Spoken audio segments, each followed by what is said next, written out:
ప్రముఖ సామాజిక కార్యకర్త అన్నా హజారే గారు మాట్లాడుతూ ఈ నియంతృత్వ ధోరణితో ఏం సాధించాము, హింస వల్ల ఏం జరిగింది, అదే రాజీనామా ముందు చేస్తే బాగుండేది కదా, ఇలాంటి హింస జరిగేది కాదు కదా అన్న విధంగా ఆయన ధర్మేంద్ర ప్రధాన్ రాజీనామా గురించి మాట్లాడుతూ కొన్ని విషయాలు చెప్పారు. నేను 22 సార్లు ఇలాంటి ఉద్యమాలు చేశాను, కానీ ఎక్కడా కూడా హింసకి తావివ్వలేదు. ఎక్కడా కూడా హింసకి తావివ్వకుండా అహింస మార్గంలోనే చేసి 10 చట్టాలు మార్చాను. కానీ నాయకులు కూడా నియంతృత్వ ధోరణిని విడనాడాలి, అవసరమైతే 2 అడుగులు ముందుకు వేసి ప్రక్షాళన చేయాలి, అప్పుడు వాళ్ళకి విలువే పెరుగుతుంది తప్ప తరగదు అన్న విధంగా నరేంద్ర మోదీ యొక్క ప్రభుత్వాన్ని లేకపోతే నరేంద్ర మోదీని ఉద్దేశించి ఆయన డైరెక్ట్గానే మాట్లాడారు.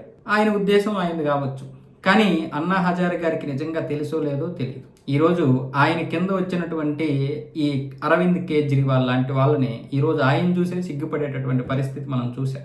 ఈరోజు యువత అని పేరు చెప్పుకున్నటువంటి చాలామంది చైనాని, పాకిస్తాన్ని, బంగ్లాదేశ్ని, అమెరికా లాంటి దేశాలని, అంటే భారతదేశానికి ఏ ఏ దేశాలు శత్రువులుగా ఉంటాయో వాటిని వెంటనే నెత్తికెక్కించేటటువంటి పరిస్థితి. ఏ చైనానైతే వీళ్ళు పొగుడుతారో అదే చైనా లాంటి నిర్ణయాలు తీసుకుంటే నియంతృత్వ నిర్ణయాలు అంటారు.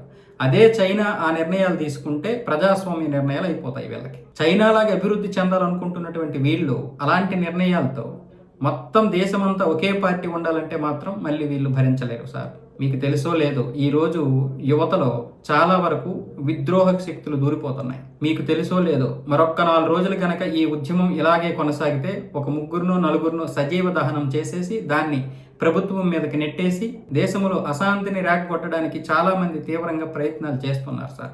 వీళ్ళ వెనక ఉన్నటువంటి శక్తులు ఏవైతే ఉన్నాయో ఆ దేశ విద్రోహ శక్తులు, దేశద్రోహ శక్తులు, దేశాన్ని విచ్ఛిన్నం చేయాలనుకుంటున్నటువంటి శక్తులు ఈరోజు నరేంద్ర మోదీ ప్రభుత్వాన్ని చూసి భయపడిపోతుంటే ఇలాంటి సమయంలో ఈ కాక్రోచ్ జనతా పార్టీని ఉపయోగించుకొని వాళ్ళ స్వార్థ రాజకీయాలు చేస్తున్నారు సార్. దేశంలో జరుగుతున్నటువంటి విద్రోహ శక్తుల గురించి మీకు తెలియంది కాదు. ఇలాంటి నిరసనలు చేస్తున్నటువంటి వీళ్ళు సీతారాముల వారిని నిందించాల్సినటువంటి అవసరం, వాళ్ళ మీద జోకులు వేయాల్సినటువంటి అవసరం ఏంటి సార్? ప్రకాశ్ రాజ్ చెప్పుకునేటటువంటి వాడు ఎలాంటి మాట్లాడుతున్నాడు సార్? వాడు రాముల వారిని, సీతమ్మ వారిని, లక్ష్మణుల వారిని నార్త్ ఇండియా, సౌత్ ఇండియా అని విభజిస్తున్నాడు సార్. మళ్ళీ నార్త్ ఇండియా వెళ్ళిపోయి అక్కడ మాత్రం అక్కడ కూర్చుంటాడు సార్. వీళ్ళకి 370 రద్దుతో సంబంధం ఏంటి సార్? వీళ్ళకి లద్దాఖ్తో సంబంధం ఏంటి సార్? వీళ్ళకి ఈ 7 సిస్టర్ అనేటటువంటి ఈశాన్య రాష్ట్రాలతో ఆ ఉద్యమానికి సంబంధం ఏంటి సార్? చైనాకి వీళ్ళు సపోర్ట్ చేయడం ఏంటి? పాకిస్తాన్కి సపోర్ట్ చేయడం ఏంటి? అమెరికా ఫండింగ్ తోటి వీళ్ళు ఇలాంటి నిరసనలు చేయడం ఏంటి సార్? సార్ మీరు అనుకుంటున్నటువంటి ఈ రోజు యువత లేరు సార్. నరేంద్ర మోదీ వెనక నిలబడ్డటువంటి యువత ఉన్నారు. మీరు అనుకుంటున్నటువంటి ఇప్పుడు ఈ నిరసనలో నిల్చున్నటువంటి యువతలో చాలా మంది విద్రోహ శక్తులతో చేతులు కలిపారు సార్. దేశాన్ని కాపాడుకోవాల్సినటువంటి బాధ్యత ఎవరి మీద ఉంటుంది సార్? ఈ కేంద్ర ప్రభుత్వాల మీదే ఉంటుంది. అలాగే మనలాంటి వారి మీద కూడా ఉంటుంది. మీరు అనుకుంటున్నట్లుగా ఇక్కడ అంతా కూడా సవ్యంగా ఏమీ జరగలేదు సార్.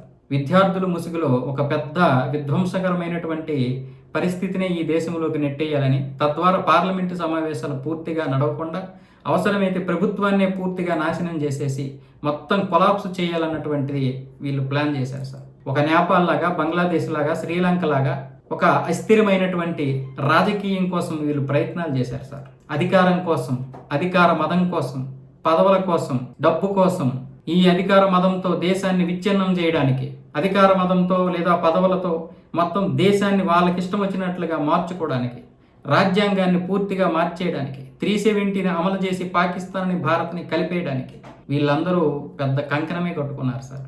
అలాంటి వారి నుంచి రక్షించడానికి కొన్నిసార్లు నరేంద్ర మోదీ లాంటి ప్రభుత్వము లేదా నరేంద్ర మోదీ లాంటి నాయకుడు, నియంతృత్వం కలిగినటువంటి నాయకుడు అనే పేరు పడతాడు, మూర్ఖుడు అనే పేరు పడతాడు, అహంభావి అనే పేరు పడతాడు, చేతగానివాడు అనే పేరు పడతాడు, నోరు విప్పడు అనే పేరు పడతాడు, అహంకారి అని పేరు పడతాడు, విద్యార్థుల మీద దహనకాండ చేసినటువంటి ఒక రాక్షసుడు అనే పేరు పడతాడు.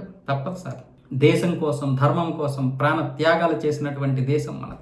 800 సంవత్సరాలుగా 9 కోట్ల హిందువులు ప్రాణ త్యాగాలు చేస్తే నిలిచినటువంటి దేశం సార్ ఇది. ఇలాంటి దేశాన్ని రక్షించుకోవడానికి ఈరోజు కేంద్రంలో ఉన్నటువంటి ప్రభుత్వం ఎన్ని మాటలైనా పడుతుంది సార్. ఎందుకంటే వాళ్ళకి తెలుసు ఈ దేశంలో ఉన్నటువంటి మన అక్కజెల్లులు, మన ఆడపడుచులు ఎంతోమంది మాన ప్రాణాలు త్యాగాలతో వెలసినటువంటి దేశం కోసం ఏమాత్రం అవమానాలు పడలేమా, ఏమాత్రం నిక్షేపాలు నిష్ఠూరాలు పడలేమా అనేది ఇప్పుడు కేంద్ర ప్రభుత్వంలో ఉన్నటువంటి పెద్దల యొక్క నిశ్చయం.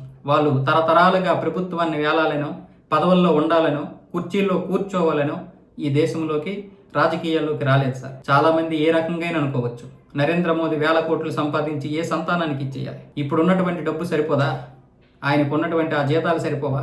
యోగి ఆదిత్యనాథ్ ఎన్ని కోట్లు సంపాదించి ఎవరికి ఇచ్చేయాలని ఆయనకు వస్తున్నటువంటి డబ్బునే ఈరోజు ఆ గోరఖ్పూర్ మఠానికి ఇచ్చేస్తున్నారు. చివరికి నరేంద్ర మోదీ గారి అమ్మగారు కూడా ఆవిడకి వచ్చినటువంటి పెన్షన్ని తిరిగి మళ్ళీ ప్రభుత్వానికే ఇచ్చేస్తున్నారు.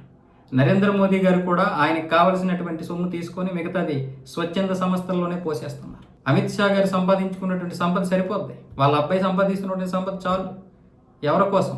ఒక హిమంత బిశ్వ శర్మ, ఒక జయశంకర్ గారు ఎన్ని వేల కోట్ల అవినీతి చేసేశారు సార్. వాళ్ళకి ఇదేం అవసరం లేవు సార్. ఈరోజు దేశం కోసం ఎన్ని మాటలైనా పడడానికి, ఎన్ని త్యాగాలైనా చేయడానికి వాళ్ళు సిద్ధంగా ఉన్నారు. ఇది మీరు భజన అనుకోండి, ఇంకోటి అనుకోండి.